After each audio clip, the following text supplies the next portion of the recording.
성탄을 앞에 놓고 우리 예수님께서 우리에게 오셔서 이루신 일들, 예수님을 통해 하나님이 행하신 일들을 로마서 8장 말씀을 통해 살펴보는 중에 있습니다. 오늘 세 번째 말씀입니다. 로마서 8장 18절에서 27절 본문 삼아서 우리가 예수 믿고 난 이후에 비로소 깨닫게 되고 알게 되는 세 가지 탄식이 있다라는 주제로 말씀을 나누도록 하겠습니다.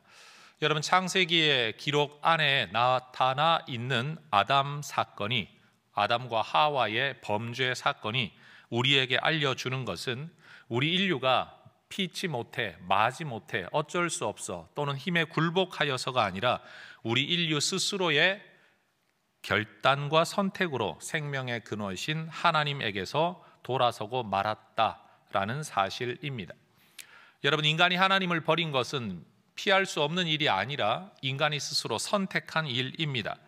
그런데 우리는 이 이야기를 들을 때마다 이런 질문이 생기죠. 도대체 그 옛날 아담과 하와의 범죄가 오늘 나하고 도대체 무슨 상관이 있는가라는 질문 말입니다. 저 역시도 설교자로 살고는 있지만 도대체 어떤 방법으로 아담과 하와의 죄성이 내 전인격 안에 들어와 있는지, 그래서 내 안에도 이 원죄가 존재하고 있는지 저는 설명하지를 못하겠습니다. 그런데 한 가지 확실한 것은 도대체 어떻게 아담과 하와의 죄성이 내 안에 들어왔는지는 모르겠지만 지금 저의 전인격 안에 죄가 절대적인 영향을 끼치고 있다는 사실만큼은 제가 부인할 수가 없습니다.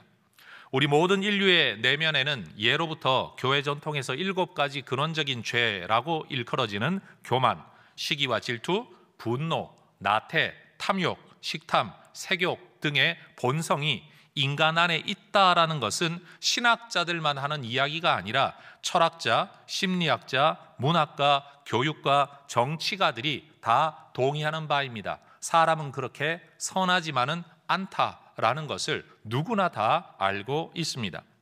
에덴 동산에서의 범죄 이후에 절대자가 없는, 신이 없는 세상에서 완전히 자유로운, 그리고 더 나은 삶을 살아갈 것이라 기대했던 인류의 삶은 오히려 인간의 생각의 악함과 행위의 악함 속에서 죄악으로 가득해질 뿐이었습니다. 그래서 창세기 6장 5절과 6절의 말씀을 보면 하나님께서는 인간을 지으셨음을 한탄하실 만큼 인간들의 삶의 방향이, 하나님을 떠나면 그들은 더 잘 살 거라고 생각하고 살았지만 하나님 보시기에는 인간 만드신 것을 후회하실 만큼 답답한 노릇이었습니다. 이후에 인류 역사 속에서도 우리 인간은 하나님께서 우리에게 허락하신 다른 어떤 피조물과도 비교될 수 없는 탁월한 지혜와 능력으로 인간 스스로의 행복, 인간 스스로의 업적과 성취를 추구하기 시작합니다. 그 대표적인 사건이 창세기 11장에 나오는 바벨탑 이야기이지요. 세상의 어떤 피조물도 주어진 대로 살아갈 뿐인데 인간만은 무언가를 끊임없이 노력을 합니다. 자기 이름을 내겠다, 우리가 흩어지지 않으면 좋겠다, 우리가 더 나은 삶을 살기를, 내가 더 나은 존재가 되기를 꿈꾸는 것, 인간이 가진 아주 특별한 성격이었습니다. 그러나 인류는 대단한 위협과 삶의 진보, 문화, 문명의 진보를 이루어내기는 했지만 동시에 생각의 악함과 행동의 악함으로 인해서 인간이 그렇게 의도한 바는 아닌데도 불구하고 내 안에 들어있는 이 죄성이 표출되어지므로 인간성의 실패, 꿈꾸는 삶이 원하는 대로 되어지지 않는 실패를 경험하게 되지요. 그런 인간의 모습이 디모데후서 3장 2절에서 4절에 나타나 있지 않습니까? 자기를 사랑하고 돈을 사랑하고 자랑하고 교만하고 비방하고 부모 거역하고 감사하지 아니하고 거룩하지 아니하고 무정하고 원통함을 풀지 않고 모함하고 절제하지 못하고 사납고 선한 것 좋아하지 아니하고 배신하고 조급하고 자만하고 쾌락 사랑하는 것, 이것이 여러분 구약시대나 신약시대나 심지어 오늘 우리 현대시대에도 인간의 삶이 동일하다라는 것을 보여주고 있습니다. 이런 인류의 삶을 두고 하나님께서는 예레미야 선지자를 통하여 이렇게 탄식을 하셨죠. 예레미야 2장 13절에 내 백성이 2가지 악을 행하였나니 곧 그들이 생수의 근원이 되는 나를 버린 것과 스스로 웅덩이를 판 것인데 그 웅덩이는 물을 가두지 못하는 터진 웅덩이일 뿐이다 라는 겁니다. 여러분, 생명과 행복의 근원이 되는 하나님을 버려놓고 생명과 행복을 위하여 웅덩이를 만들었는데 정작 여기는 생명과 행복이라는 물을 가두어 두지 못하는 터진 웅덩이만 만들었다. 이것이 인간의 현실이다, 인생들의 모습이다 라고 하나님께서 탄식하신 겁니다. 하나님께서는 그런 인간을 버려두실 만도 한데 이런 인간을 위하여 은혜를 베푸시죠. 구원의 길, 생명의 길로서 자신의 아들을 우리에게 내어 주신 겁니다. 그리고 이 아들을 통하여 우리에게 허락한 구원이라는 것도 인종이나 혈통이나 능력이나 돈이나 인간이 가진 그 어떤 소유나 자격이 아니라 믿음만 있으면 되는 정말 은혜로 구원을 얻을 수 있는 길을 우리에게 열어 주신 겁니다. 그래서 우리 교회는 이렇게 가르칩니다. 하나님 아버지께서 우리를 사랑하셨다. 그 사랑 때문에 우리에게 보내주신 예수 그리스도, 이 땅에 존재했던 그 인물이 바로 하나님의 아들이시라는 것을 믿고, 그 하나님의 아들이신 예수 그리스도가 십자가에서 죽으신 것은 우리의 죄를 대속하기 위한 사건이라는 것을 믿고, 십자가에서 우리 대신 죽으신 예수 그리스도께서 죽음의 권세를 깨뜨리고 육체로 부활하셨다라는 것을 믿음으로써 우리는 구원을 얻게 된다라는 것입니다. 이 사실을 여러분 모두가 믿을 수 있기를 주의 이름으로 축원합니다. 그리고 하나님께서는 이 믿음, 예수 믿음을 가진 성도들을 구원 백성 하나님의 자녀로 삼으시고 그들에게 성령도 선물로 주십니다. 지난 주일에 나누었던 말씀과 같이 우리 안에 오셔서 거하시는 이 성령께서는 우리가 그리스도에게 속한 사람이라는 것을 증언하시고, 우리가 하나님의 자녀라는 것도 증언하시고, 우리를 위해 지금도 탄식하며 중보 기도하고 계시고, 우리의 육체가 마지막 날 부활하게 될 것에 대한 보증도 되십니다. 그리고 거기에 대해 성령은 영원토록 우리와 함께 우리 안에 거하시면서 우리를 가르치시고 우리를 인도하신다라고 성경은 이야기합니다. 이런 점에서 초대교회 사도들이 말했던 바와 같이 성령은 예수 믿는 자들에게 주어지는 하나님의 선물임이 분명합니다. 따라하십시다. 성령은 선물입니다. 그래요, 여러분, 그리스도는 우리에게 은혜로 주어졌고 성령은 우리에게 선물로 주어졌습니다. 그리스도를 믿고 따르는 성도들은 아버지의 영인 동시에 아들의 영이신 이 성령을 믿고 섬기고 모시고 따르며 살아가는 사람들이 된 겁니다. 그런데 바울은 오늘 본문에서 우리가 그리스도 안에 있는 사람이라는 것, 성령이 우리 안에 있는 사람이라는 것이라는 것을 우리에게 이야기하시면서 이 예수 안에, 이 성령 안에, 이 하나님 안에, 그리고 하나님의 말씀인 성경 안에 살아가다가 보면 이전에 없었던 탄식이 세 가지가 있다는 것을 우리에게 가르쳐주고 있습니다.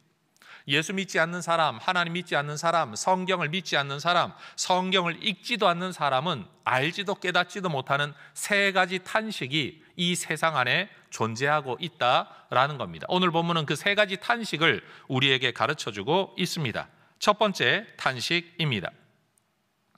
성경은 태초에 하나님께서 천지 만물을 창조하시고 모든 피조 세상에 대한 통치를 아담에게 맡기셨다라고 분명히 기록합니다. 따라하십시다. 모든 생물을 다스리라. 다시요, 모든 생물을 다스리라. 하나님이 인간을 만드셨을 때 피조 세계의 일원으로 만드신 동시에 피조 세계의 통치자, 피조 세계의 머리로 인간을 삼으셨습니다. 대단한 위임입니다. 그래서 창조 세계 안에 인류가 가졌던 이 독특한 지위, 대표자의 지위, 통치자의 지위 때문에 여러분, 인간이 범죄하여 타락했다라고 말을 할 때 그 타락의 결과로서의 영향이 인간에게만 미치는 게 아니라 인간이 통치하고 다스리며 대표했던 피조 세상 안에도 이 영향이 미치게 되었다라는 겁니다. 그래서 창세기 3장 17절의 말씀을 보면 이렇게 말합니다. 따라하십시다. 땅은 너로 말미암아 저주를 받고.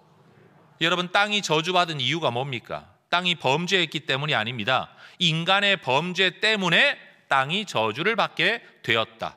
만약 땅이 인격이라면 억울할 겁니다. 우리가 뭘 잘못했길래. 그런데 하나님은 분명히 피조 세상 전체의 대표자로서 아담을 세웠기 때문에 대표자의 잘못이 땅에게까지 미칩니다.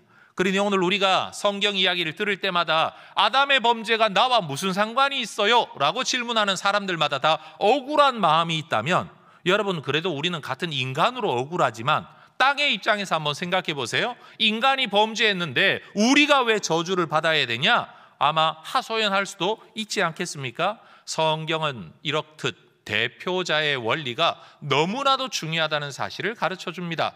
아담의 범죄가 우리의 잘못이 된 것처럼 사실 예수님이 우리의 대표자가 되시고 우리의 구세주라고 믿음으로써 우리가 구원에 들어가는 것도, 사실은 아담의 범죄가 내게 영향을 미치는 것도 설명할 길이 없는데, 여러분, 우리가 예수를 믿음으로 구원에 들어가게 되었다는 것도 설명할 길이 없는 하나님의 신비라는 겁니다. 그래서 한 가정의 가장이 된다라는 것, 가장으로서 신앙생활 한다는 것 너무나도 중요합니다. 이스라엘의 역사를 한번 보세요. 지도자의 범죄가 공동체에게 얼마나 큰 영향을 끼칩니까? 믿음의 사람이었던 다윗도 그랬고, 여러분, 불신앙의 사람이었던 사울도 마찬가지였고, 모세나 여호수아의 리더십, 때로는 사사들이나 악한 왕들의 대표권, 이것들이 그 시대에 끼쳤던 영향력, 우리가 볼 때는 불공정하다라고 여길 수도 없지만 하나님 편에서는 태초로부터 세상 마지막 날까지 일관된 하나님의 창조 원리가 바로 이 대표성의 원리라는 겁니다. 바로 이 안에서 우리는 왜 우리가 우리 공동체의 리더와 지도자들을 위해 기도해야 되는가? 왜 그들을 잘 섬겨야 하고 그들이 어긋난 길을 가지 않도록 돕는 자가 되어야 하는가를 우리는 비로소 제대로 이해할 수 있게 된다라는 것이죠. 여러분, 믿음의 가장들 되시기를 주의 이름으로 축원합니다. 여러분이 대표하는 어떤 공동체이든지 여러분 때문에 저주받는 일이 없도록 믿음으로 살아내는 하나님의 사람들 되실 수 있기를 주의 이름으로 축복합니다. 여러분, 사회적으로 일반적으로 사용되어지는 단어 가운데 소외라는 단어를 하면 우리는 좀 따돌림 당한다, 왕따다, 뭐 이런 의미로서 소외라는 단어를 사용합니다.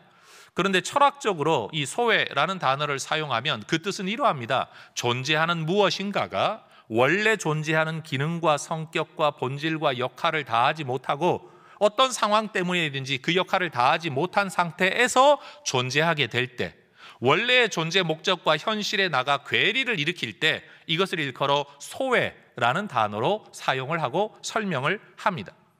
여러분, 이 단어를 설명하여 인간의 현 상황을 이야기하자면 인간은 범죄함으로 말미암아 소외의 상태에 들어가게 되었습니다. 하나님의 피조물로서, 피조세계의 대표자로서 하나님과 교제하며 하나님을 섬기며 하나님을 기뻐하며 하나님의 기쁨이 되며 하나님을 사랑하고 하나님께 사랑받는 존재로 살아가야 할 인간이 오히려 하나님과 거리를 두고 하나님을 원망하고 하나님을 인정하지 않고 하나님도 우리에게 주고자 하는 모든 은혜가 인간에게 주어질 수 없는 끊어짐의 상태, 이게 바로 하나님과의 소외인 거죠. 또 인간은 이 범죄함으로 말미암아 자기 스스로가 자기 자신과 소외의 상황에 들어가게 됩니다. 하나님이 내게 주셨던 피조물로서의 아름다움을 다 잃어버리고 하나님이 내게 주셨던 선함을 다 잃어버리고, 여러분, 우린 이런 말 잘하지 않습니까? 내가 왜 이러는지 나도 몰라.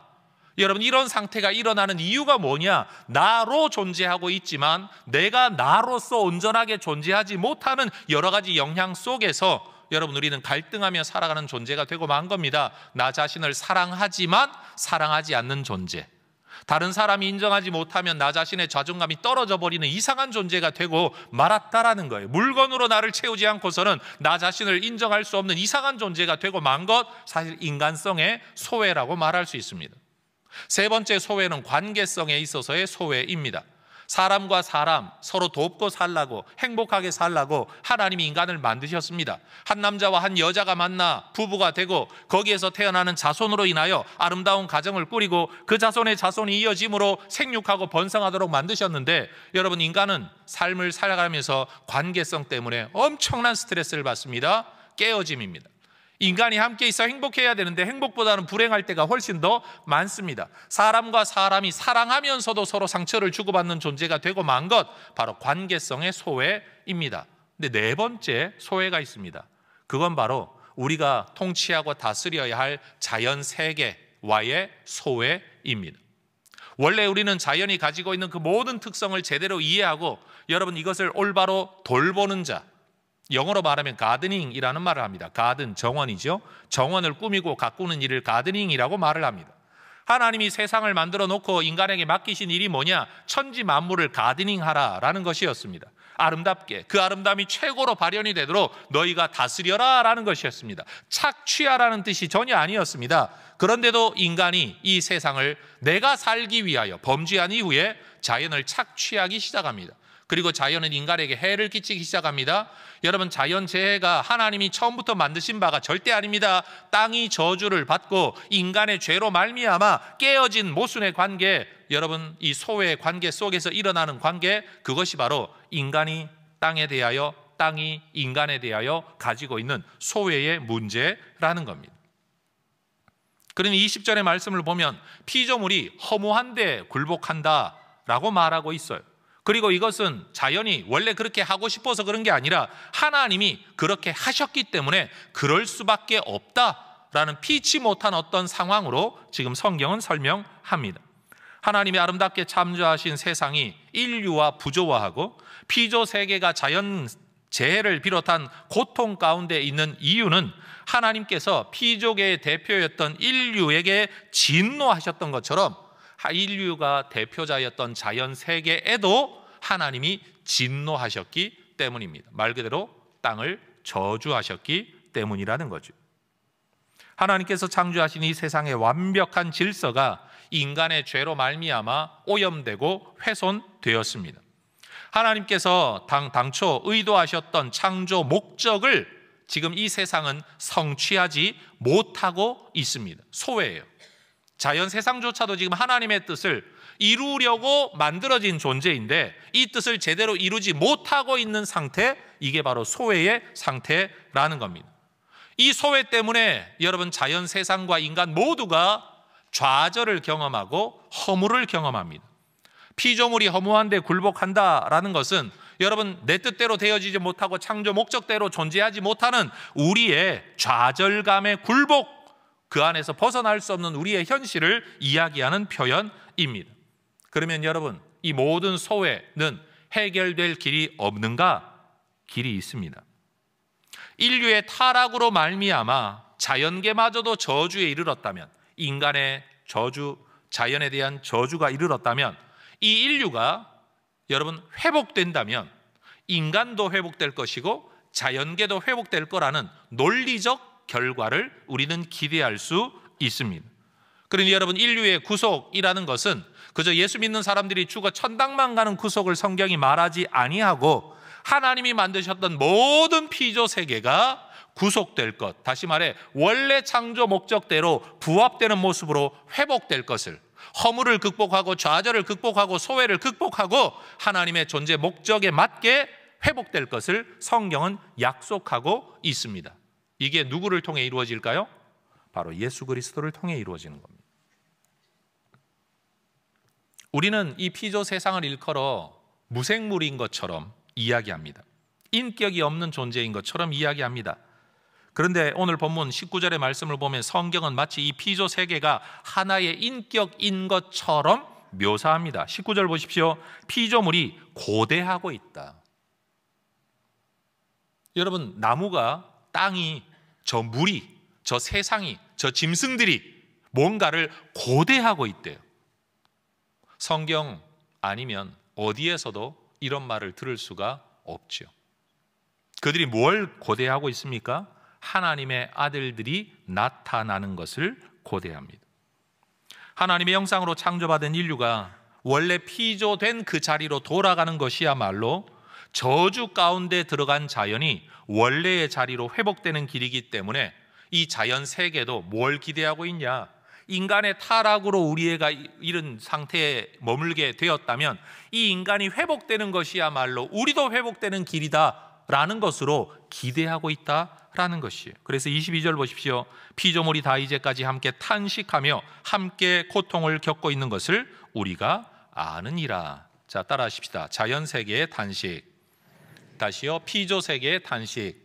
또 한 번요. 창조 세계의 탄식. 타락의 상태로부터 해결받는 것을 구속이라고 이야기한다면 여러분 피조 세계도 이 구속을 기다리고 있다라는 겁니다. 그럼 여러분 우리가 구원받고 구속받는 길은 예수 외에는 없지 않습니까? 그러면 자연 세계가 구속받는 길은 무엇일까요? 예수 외에는 없습니다.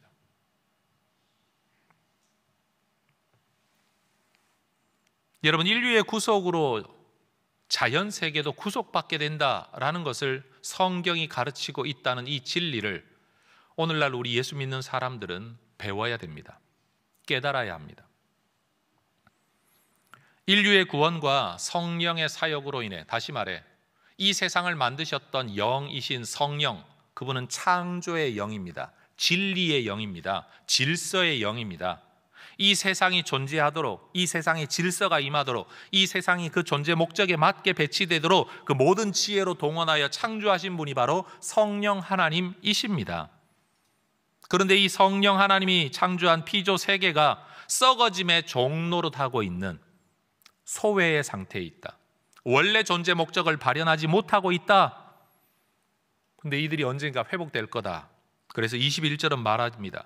그 바라는 것, 그들이 탄식하며 바라는 게 뭐냐? 썩어짐의 종노릇한 데서 해방되는 것이다. 이건 소극적인 거죠. 종노릇한 데서 해방되는 것. 그럼 적극적으로는 뭘 기대하고 있냐? 하나님의 자녀들의 영광의 자유에 이르게 되는 것. 하나님이 만드셨던 원래의 자유, 그 원래의 영광의 모습으로 회복되는 것을 피조 세계도 원하고 있다라는 겁니다. 여러분 오늘날 어떤 학자들은 그런 이야기를 합니다. 지구는 환경과 생물로 구성되어진 하나의 유기체이다. 다시 말하겠습니다. 우리가 살아가고 있는 이 지구는 환경이라고 일컬어지는 어떤 영역과 생물이라고 일컬어지는 영역이 조화롭게 구성되어진 하나의 유기체이다. 그래서 스스로 조절하는 생명체이다. 이게 가이아 이론입니다. 여러분 저는 지금 가이아 이론이 맞다, 뭐 그르다 이 이야기를 하려고 말하는 게 아닙니다. 우리가 살아가고 있는 이 세상을 보더라도 여러분 생물학자나 지구과학자나 아니면 또 다른 환경과학자들이 가만 들여다보니까 절대로 인간이 조절하지 않는 이 땅과 자연계가 스스로의 조절 능력을 가지고 뭔가 움직이고 있다라는 것을 그들이 느끼고 있다라는 거예요. 사실 여러분 지금 가이아 이론을 이야기하는 이 과학자들이 이 말을 하기 이전에 오늘 우리가 읽고 있는 이 성경은 2000년 전에 기록된 내용입니다. 현대 과학이 말하기도 이전에 2000년 전부터 사도 바울은 하나님께서 우리에게 가르쳐 주신 영적 진리를 가지고 피조 세계가 어떤 세상이며 지금 어떤 형편에 있으며 앞으로 어떻게 될 것을 그들이 탄식하며 기다리고 있는지를 우리에게 이미 말하고 있다라는 겁니다. 성경은 인간의 타락으로 저주 가운데 들어간 것은 인간만이 아니다. 창조 세계 전체가 저주 가운데 들어갔다. 그러니 인간이 구원을 받는다라는 것은 우리만 딸랑 구원받아서 저 천국으로 가는 게 아니다. 오히 하나님이 만드신 이 창조 세계 전체가 구속받게 될 거다라는 것을 가르치고 있다라는 겁니다. 그러니 우리 인간이 구속을 기다리듯이 피조 세계도 구속을 기다리고 있다라는 것이에요. 여러분 이런 신학적 관점을 우리가 가져야만 진짜 이 세상에 대한 환경 운동은 예수쟁이들이 감당해야 될 일이라는 것을 알게 되는 거죠. 여러분 우리가 자라났던 교회 배경 속에서 우리는 대부분 구원을 이야기할 때마다 이런 이야기를 합니다. 우리는 죽어 천당 간다, 천국 간다. 이 세상은 불타 없어질 것이다. 그러니 사실 이 세계를 여러분 쓰레기로 다 가득 채워도 우리에겐 죄책감이 없는 거예요. 왜? 불타 없어질 거니까. 쓰다가 버려버리면 그만이니까요. 우리가 이 땅을 사는 게 아니라 천국 갈 거기 때문에 여기는 소모품이다 라고 우리는 생각하고 살아왔어요. 그래서 여러분 구원을 이야기할 때마다 죽어 천당 가면 된다, 죽어 천국 가면 된다, 세상은 썩어 없어질 거다, 썩어 없어질 거다 라고 이야기를 하니까 여러분 예수 믿는 사람들의 마음속에도 우리가 살아가는 이 세상에 대하여 이 땅에 우리가 발딛고 살아갈 국가와 민족에 대하여 사회관계, 국제관계에 대하여 우리가 관심을 가질 이유가 없어요. 왜? 우린 다 천국 백성이고 천국에 가면 되니까. 그런데 여러분 그게 비성경적인 가르침이라는 것이 오늘 본문을 통해 드러나게 되죠. 하나님께서 원하시는 건 뭐냐? 이 피조 세계의 탄식 가운데 우리가 예수 믿고 우리가 온전한 구원을 얻게 되므로 이 세계도 온전하게 회복될 것에 대한 가르침을 우리에게 주고 있다라는 거예요. 그러니 여러분 누가 진짜 이 세상을 돌봐야 합니까? 누가 진짜 자연과 무생물 그리고 환경 그리고 동물들과 식물들을 돌봐야 합니까? 성경은 분명히 말합니다. 그 모든 피조물들이 탄식하고 있다. 우리가 보기에는 내가 보고 이쁘면 꺾어버리면 그만이고 뽑아버리면 그만이고 옮겨버리면 그만이라고 말하고 있는 그 피조 세계가 탄식하고 있다라고 말하고 있다는 거예요. 하나님의 아들들이 나타나는 것, 우리의 구원이 회복되어져서 여러분 우리를 통하여 자기 피조 세계도 구원받고 회복되어질 것을 그들이 탄식하고 기다리고 있다라는 겁니다. 여러분 창조 세계의 회복은 성경이 말하는 굉장히 중요한 진리입니다. 그래서 이 신학적 이론을 극단으로 끌고 가면 어떤 이론이 나오는가 하면 예수님께서 이 땅을 재림하실 때 만들어질 천국은 우리가 생각하는 저 하늘의 어떤 공간이 아니라 지구다. 이 공간을 하나님이 완전히 새롭게 하셔서 여기서 하나님 나라를 만들 거다라고 말하는 어떤 분들도 있습니다만 저는 지지하진 않습니다. 또 반대로 우리가 늘 배워왔던 것처럼 우리는 저 하늘의 어떤 공간으로 다 이사를 가면 하나님이 이 피조 세상은 다 불태워 없애버릴 것이다 라고 말하는 분들도 있습니다만 이것도 저는 지지하지 않습니다. 그 목사님의 이론은 뭡니까? 나도 모릅니다. 미래의 영광은 분명 해로운 요소, 죄의 요소가 제거되어지고 하나님이 창조하셨던 원래의 목적이 회복되는 것, 그런데 그것이 어떤 방법으로 회복될는지에 대하여서는 사실 저는 정확한 이해를 가지고 있지 못합니다.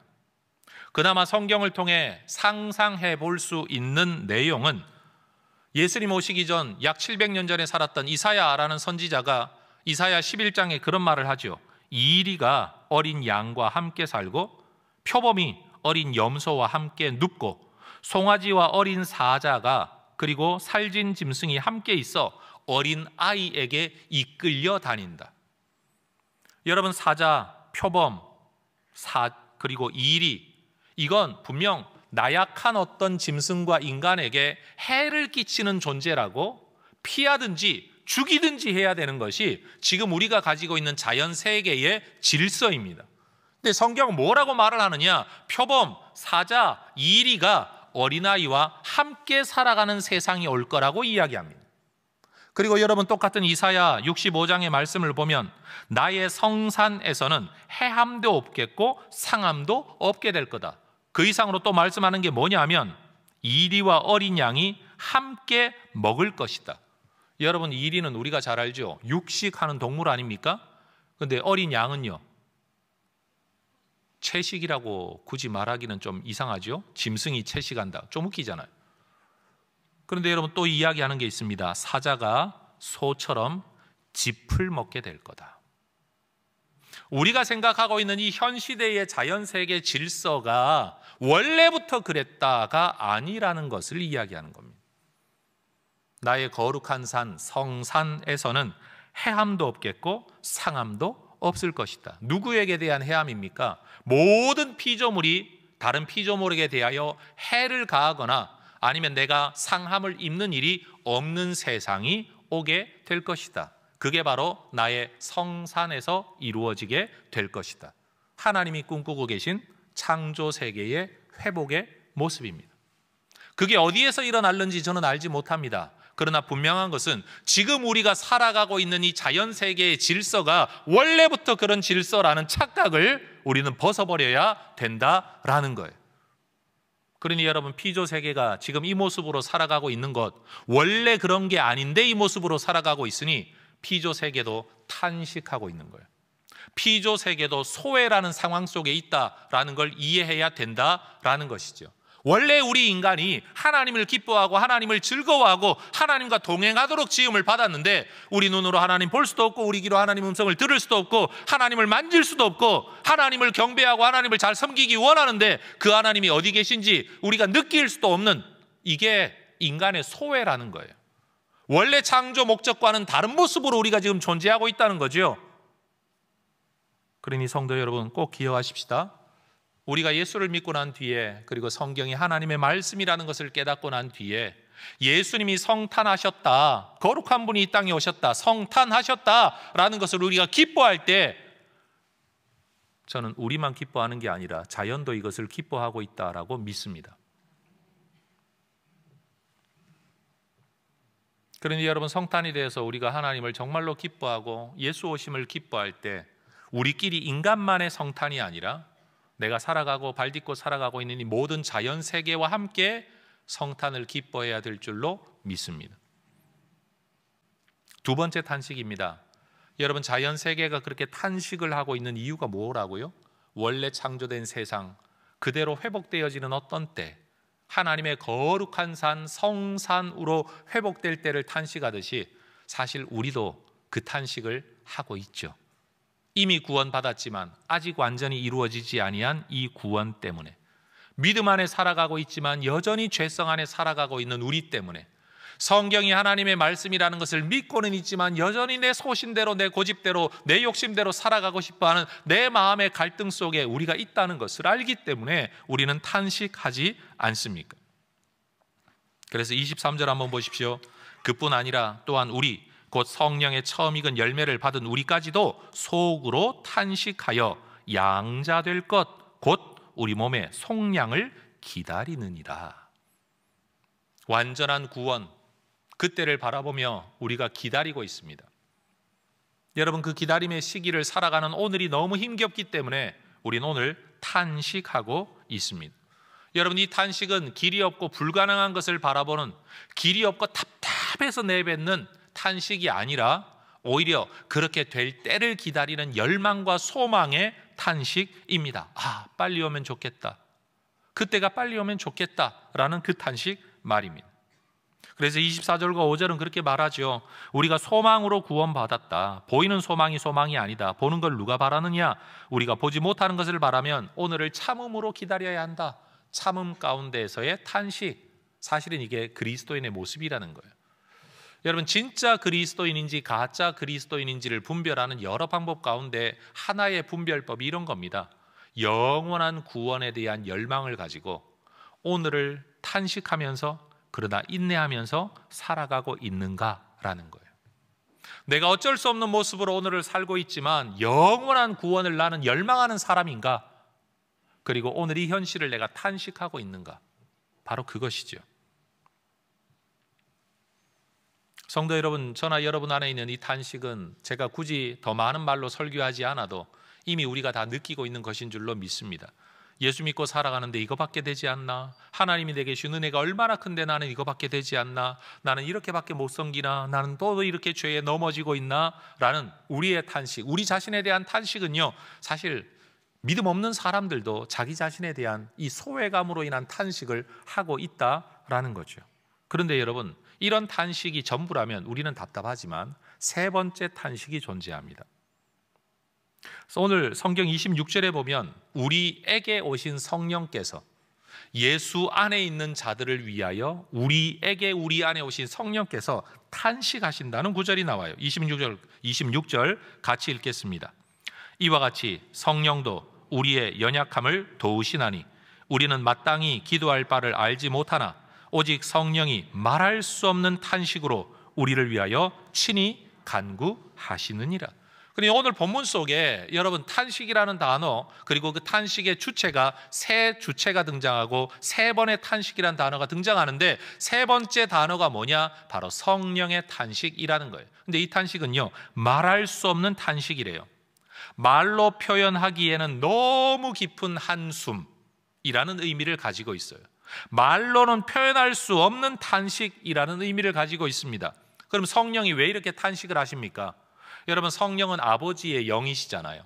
하나님의 영이시기 때문에 아버지의 깊은 것을 통달하십니다. 아버지 사랑을 알고 아버지의 뜻도 알고, 성령 자체가 창조의 영이시기 때문에 인간이 원래 만들어질 때의 그 모습이 뭔가를 알고 계신다는 거예요. 그런 성령이 지금 예수 믿는다는 이유 때문에 우리 안에 오셨는데, 지금의 우리를 보면 세상 말로 이 꼬락서니, 이 몰골이 여러분 기쁨이 되겠습니까? 원래 하나님이 만드신 인간이 어떤 존재인데 지금 우리가 살아가고 있는 모습, 우리를 향한 하나님의 사랑이 얼마나 큰 것인가를 아는데 지금 인류가 살아가고 있는 모습을 보면 여러분, 이 성령은 탄식할 수밖에 없을 겁니다. 여러분, 그런 경험 혹시 없으세요? 집안에서 어느 날 갑자기 애들 어릴 때 사진을 이렇게 보다가 너무 이쁘고 너무 귀엽고, 그런데 너무 이쁘다 귀엽다 하는데 갑자기 뒤에 한숨이 나오는. 왜요? 지금은 그렇게 이쁘지 않잖아요. 그때는 그렇게 이뻤고 그렇게 즐거웠고 보기만 해도 사랑스러웠는데 지금 그렇지 못할 때 일어나는 탄식 말이에요. 여러분, 성령께서 우리 안에서 탄식하고 계십니다. 아버지의 영이신 그분이, 아버지의 깊은 것을 통달하시는 그분이, 아버지의 창조 목적을 알고 있고 창조에 참여하셨던 그 성령께서, 원래 인간이 어떻게 살아야 되는 걸 알고 계신 성령께서, 에덴 동산에서 아담과 하와와 동행하셨던 그 성령께서 말이에요, 지금 오늘 우리 안에 오셔가지고 지금 우리의 몰골을 보고 우리의 마음을 알고 우리의 현실을 들여다보면 여러분, 그저 기쁘기만 하실까요? 탄식하실 겁니다. 답답해서도 탄식하시고 불쌍해서도 탄식하시고 애처로워서도 탄식하실 거예요. 그런데 탄식만 하시는 게 아니죠. 뭘 하세요? 기도하세요. 왜요? 우리의 이 땅의 삶을 잘 살아내고 완전한 구원에 이르게 되도록 우리를 인도하시는 분이시기 때문이라는 거죠.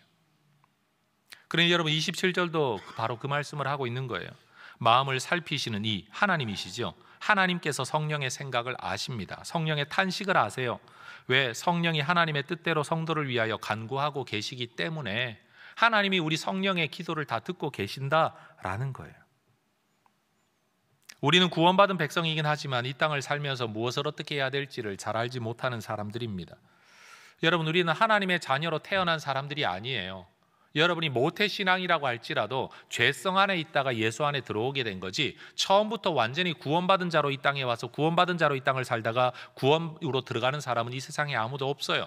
그러니 모태신앙인이라고 할지라도 전부 다 양자된 사람들일 뿐이에요. 우리 안에는 그래서 하나님의 습성보다는 죄의 습성이 훨씬 더 많죠. 여러분, 영성도 우리 안에 있기는 하지만 영성보다는 죄성이 훨씬 더 강한 게 우리의 존재입니다. 이 땅에 존재하는 모든 물질과 물체가 중력의 법칙을 거스를 수 없듯이 인간이라면 죄성의 법칙을 거스를 수 없는 존재로 이 땅을 살아가고 있는 거예요. 우리는 기도하고 있지만 무엇가 정말 내게 중요한지, 정말로 내게 필요한 게 뭔지도 모르고 기도하는 사람들이 우리 아닙니까? 나는 지금 눈앞에 물질을 두고 기도하고 있지만 내 앞에 다가올 문제가 뭐가 있는지도 내다보지 못하고, 여러분, 정말 기도해야 될 걸 기도하지 못하고 엉뚱한 거 기도하고 있는 게 바로 우리 자신 아닙니까? 시험을 앞에 놓고 게임하는 자식들 보고 여러분 답답하시죠? 탄식이 나오시죠? 근데 여러분, 솔직히 한번 생각해 보세요. 시험이 앞에 있는데 게임하고 있는 이 즐거움에 빠져 있는 아이를 볼 때 답답할 것만이 아니라 사실은 우리 인생에 다가오고 있는 시험과 문제와 사명 앞에서 여러분, 세상적인 필요를 따라서 세상의 필요와 만족을 추구하며 거기에 빠져서 주님 앞에 나와서조차도 그 기도만 하고 있는 우리를 볼 때 성령 하나님이 이쁘다 이쁘다만 하실까요? 아마 답답해 탄식하고 계실 거예요. 그러니 진짜 우리를 위해 필요한 기도는 우리의 기도가 아니라 성령의 기도라고 말할 수도 있겠죠. 그런데 여러분, 예수님이 아니면 우리도 구원받지 못하지만 예수님이 아니면 자연세계도 구원받지 못합니다. 이 말씀이 이제 아멘이 되십니까, 여러분? 우리의 구속도 예수 안에서만 이루어지지만 우리의 구속이 이루어져야만 우리가 대표자로 있었던 자연세계도 창조세계도 구속되는데, 우리의 구속이 예수를 통해 이루어진다면 자연세계의 구속도 오직 예수를 통해서만 이루어진다는 사실이에요.